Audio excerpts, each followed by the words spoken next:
This is the 2022 iPad Air 5th generation, the newest member of the iPad lineup, and it starts at $599. So this is what the iPad lineup is looking like. We have the 9th generation iPad, the new iPad mini that came out about 6 months ago, this brand new iPad Air that just came out a few days ago, and then the M1 iPad Pro. Then there's also the 12.9-inch iPad Pro, which I don't have on hand. So the Air is kind of just in the middle of this lineup, but what's interesting about this year's upgrade is that it now has the M1 chip, the same chip that's found on the more expensive iPad Pro. So we're getting a mid-range iPad with a top-of-the-line chip. And since it starts at the same price of $599, I think this is the best value iPad. On the surface, this new Air looks almost identical to the older iPad Air we got back in 2020. The colors are a little bit darker and bolder this time around, which is nice. I think this blue here looks great. But besides that, they're virtually indistinguishable. Now, the nice thing about that is that it'll still work with all the same accessories as the last Air and the last iPad Pro, like this Magic Keyboard case,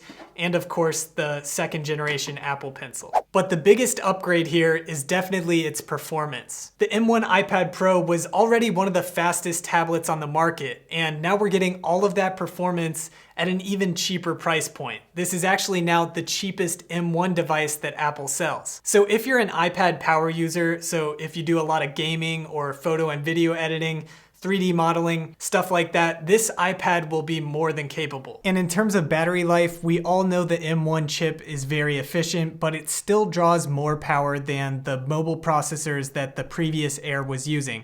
So you might see slightly worse performance in terms of battery life, but you should still be able to get at least 1 to 2 days very easily. And once again, just like we saw with the M1 iPad Pro, we're at this point where we're really no longer limited by the raw power of the iPad, but more so just the limitations of iPad OS. So when it comes to the future of the iPad, I'm really looking forward to see more functionality, more apps brought over. Fingers crossed for Final Cut Pro one day maybe. But as it stands, there are still plenty of great apps out there like LumaFusion, Adobe Lightroom, Procreate, and many more that you can now use to their full potential with this new, more powerful iPad Air. But that's not to say the new M1 chip is the only upgrade we're getting this year. There are a few other notable upgrades that just aren't immediately noticeable from the outside. The selfie camera has been upgraded to a 12 megapixel ultra-wide camera, and it now has support for center stage. So it'll do that thing where it tracks you around the frame in video calls. The USB-C port now has transfer speeds twice as fast as the previous Air. And there's a new 5G wireless option for any of you that might want to use this iPad somewhere without a Wi-Fi connection.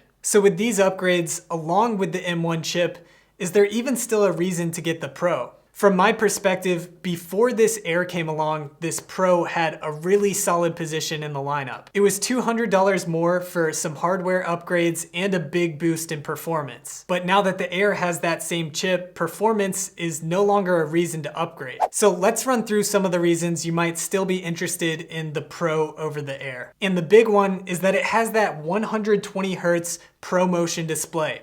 And that's a huge difference in my book. I love the ultra smooth feeling of using the Pro, and it's one of those features that I feel truly justifies the Pro name. Now, there are definitely people out there that either don't notice that difference or don't care enough to justify the price increase. And that's fine, that's where the Air comes along and fills that gap. So the Air has pretty much the same display. It is 0.1 inches smaller, but it really doesn't make much of a difference. It has the same pixel density, the same P3 wide color gamut. It does have a slightly lower max brightness at 500 nits versus 600 nits on the Pro, but under normal circumstances, these are the same display with the only difference being the refresh rate. So the ProMotion display, that's a big deal, but then there's some differences that just don't make a big enough difference to me to justify the price increase from the Air to the Pro. These are things like the ultra-wide camera and the LiDAR scanner on the Pro. I can say I really haven't used them because I just use my phone for all my camera needs. The speakers on the Pro sound a little bit better, a little bit fuller, but I just wear headphones anytime I'm looking for better audio quality. The Pro has a Thunderbolt 4 port while the Air just uses USB-C, so the Pro will have faster transfer speeds when using compatible connections, but I'm rarely transferring tons of data onto my iPad where that would make a huge difference. And the last difference is that there's Face ID on the Pro and Touch ID on the Air. This one's kind of more personal preference because both of them are super fast, but I guess I would use Face ID given the choice just to have hands-free unlocking. And then there's the pricing and configurations to consider, with the Air starting at 64 gigabytes and the Pro starting at 128 gigabytes. By today's standards, 64 gigabytes really isn't that much and it could fill up pretty quickly.